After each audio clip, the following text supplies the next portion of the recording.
11월 5일 금요일 오늘의 주요 뉴스입니다. 윤석열 전 검찰총장이 오늘 국민의힘의 제20대 대통령 후보로 선출됐습니다. 검찰총장에서 물러나고 대권을 도전한 지 불과 4개월여 만에 대권 도전의 첫 단추를 끼웠습니다. 국민의힘 전당대회 주요 내용을 준비했습니다.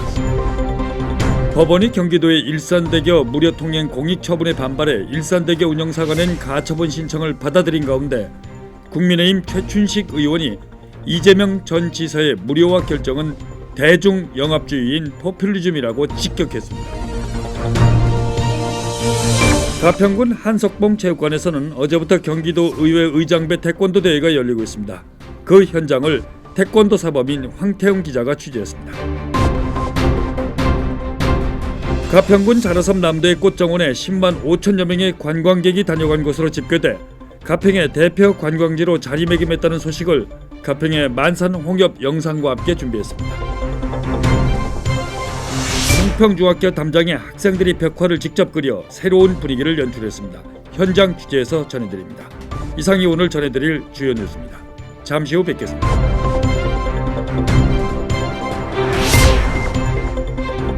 여러분 안녕하십니까? 정현수입니다. 윤석열 전 검찰총장이 오늘 제20대 대통령 선거에 국민의힘 후보로 선출됐습니다.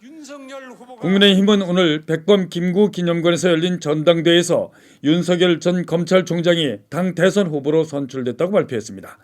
정원홍 국민의힘 선관위원장 발표 내용을 직접 들어보시겠습니다.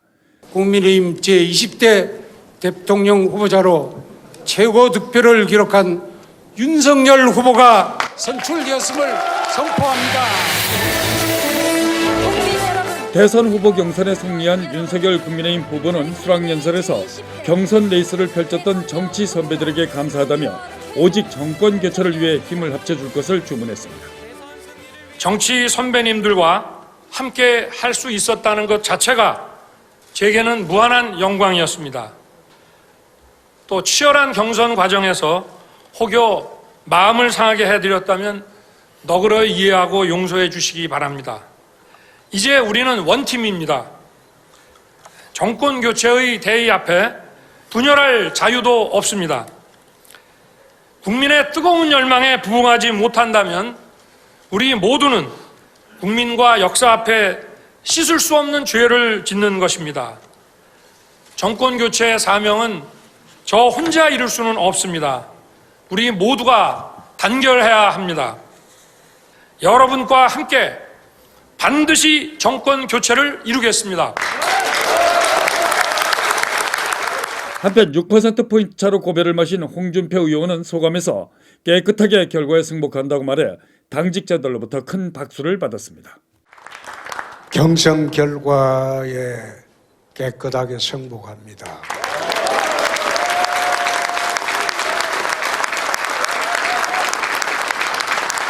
국민 여러분들과 당원 동지 여러분들이 모두 합심해서 정권 교체에 꼭 나서 주도록 당부드립니다. 감사합니다. 득표율을 7.47%와 3.17%를 각각 받은 유승민 원희룡 후보도 결과에 승복한다며 정권 교체의 힘을 합치자고 말했습니다. 법원이 경기도의 일산대교 무료 통행 공익 처분에 대해 일산대교 운영사가 낸 가처분 신청을 인용한 것과 관련해 국회 행정안전위원회 국민의힘 최춘식 의원이 이재명 전 지사의 무료화 결정은 포퓰리즘이라고 직격해 눈길을 끌고 있습니다. 최 의원은 보도 자료를 통해 이재명 전 경기지사가 대선을 앞두고 일산대교 통행료 무료화를 결정한 것에 대해서 법원이 인용한 점을 환영한다며 무료화가 아닌 합리적인 요금 체계가 필요하고 요금 인하를 대안으로 제시했습니다. 최춘식 의원은 경기도민만 일산대교를 이용하는 것도 아니고 경기도가 민간 사업자에게 손해배상을 하는 재원의 원천은 시민들의 세금이라며 이같이 말했습니다. 최 의원은 또 일산대교 무료화는 이 교량을 이용하지 않는 경기도민 전체의 세금 부담일 뿐만 아니라 더 나아가 국민연금의 손실은 전체 국민의 손실로 귀결되기 때문에 공익처분의 정당성도 없으며 이는 대중영합주의를 의식한 포퓰리즘이라고 직격했습니다. 이재명 전 지사의 일산대교 무료화는 그의 경기도지사 자격으로 마지막 결재한 영합주의 정책으로 기억될 것입니다.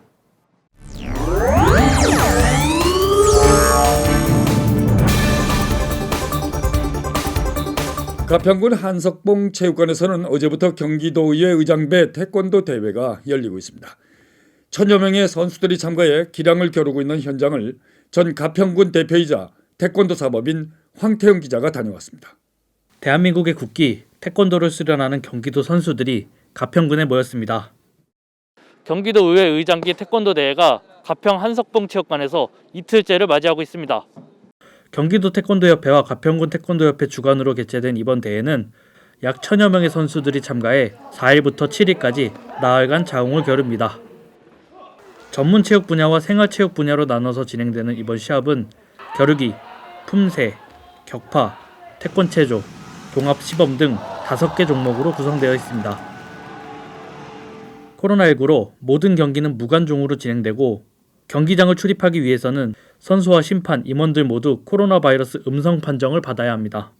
선수들이나 코치, 그다음에 심판들, 그다음에 임원들 모든 사람들이 PCR 검사를 해서 음성 테스트를 받아야 들어올 수 있고요. 이 체육관 안에 들어오는 모든 사람들은 안전하게 대회를 치르고 있습니다. 또한 대회 중 1시간 간격으로 소독을 진행하는 등 방역에 최선을 다하고 있습니다. 특히 선수들은 마스크를 착용하고 경기를 할 수 없기 때문에 실리콘 재질의 가리개를 머리 보호대 앞에 장착하고 경기를 진행합니다.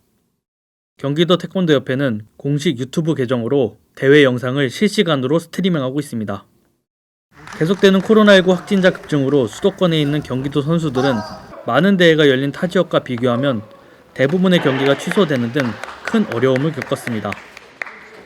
작년 거의 2년 동안 저희가 시합을 제대로 하지 못해서 작년에는 실력이 좀 많이 떨어졌었는데 올해 이 대회를 기점으로 해서 아이들 그 선수들의 실력이 많이 향상이 되고 있고요.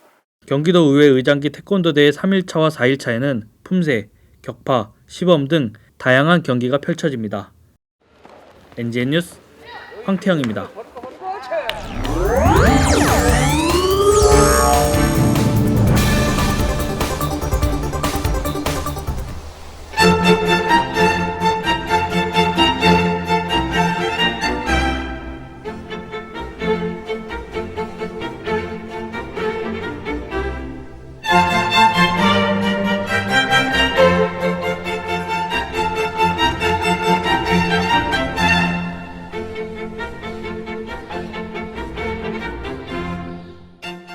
발길 닿는 곳마다 청정함과 추억이 쌓이는 관광도시 가평에 있는 자라섬 남도 꽃정원이 국민 힐링 관광지로 급부상했습니다.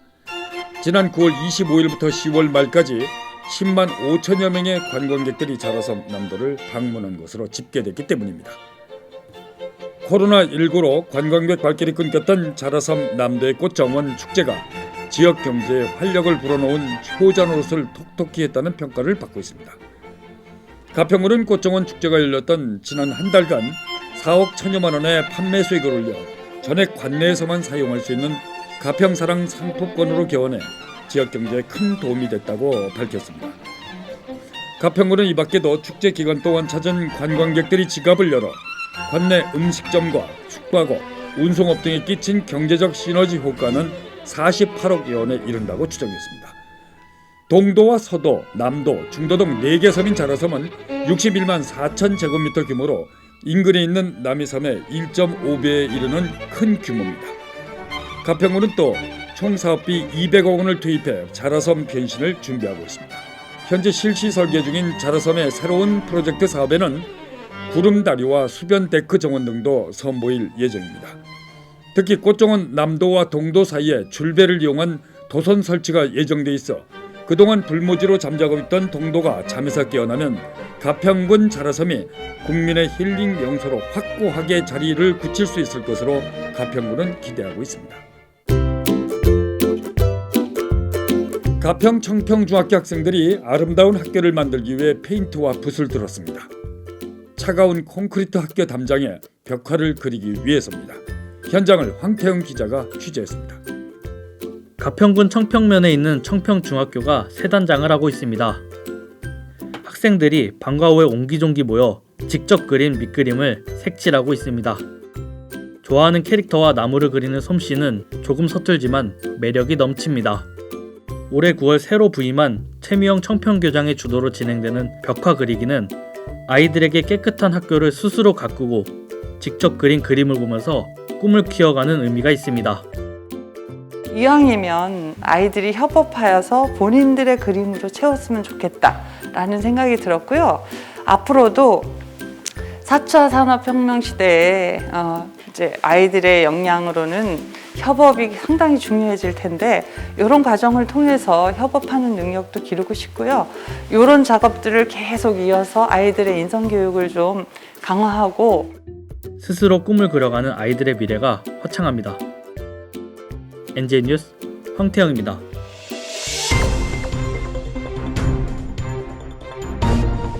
이어서 간추린 소식 전해드리겠습니다. 경기도가 수원시 고색동 일원을 오는 9일부터 2023년 11월 8일까지 토지거래 허가구역으로 지정한다고 밝혔습니다. 경기도 농업기술원이 남양주시를 딸기 산업의 거점 공간으로 육성한다고 밝혔습니다. 김석철 경기도 농업기술원장은 연구를 통해 신품종, 신기술 보급을 통해 도내 딸기 산업을 지역 특화 장목으로 발전시키겠다고 말했습니다. 남양주시는 8호선인 별내선 연장 광역철도 건설 사업이 기획재정부가 주관하는 예비타당성 조사 대상 사업에 최종 선정됐다고 밝혔습니다. 별내 8호선 연장 광역철도는 경기 북부와 남부를 잇는 수도권 순환철도 구축을 위해 반드시 필요한 노선으로 3기 왕숙 신도시 광역교통 개선 대책의 일환으로 검토됐던 사업인 만큼 대규모 개발 사업에 따른 적시적기의 광역 인프라 확충을 위해 시급성이 요구되는 사업입니다. 국민의힘 대선 후보를 향한 레이스에서 윤석열이 웃었습니다. 정치 경력 20년을 대권 도전에 자신을 불태웠던 자타가 공인하는 베테랑 의원이 4개월 청년생에게 고배를 마셨습니다. 어쨌든 홍준표 의원이 결과에 승복하겠다며 정권 교체를 위해 무슨 일이든지 하겠다고 밝힌 점은 경선 과정에서 오갔던 서로의 상처를 치유하고 오직 정권 교체를 위해 원팀이 되겠다는 것으로 야권 외부에서는 해석하고 있습니다. 오늘 준비한 소식 여기까지입니다. 주말과 휴일 잘 보내시기 바랍니다. 고맙습니다.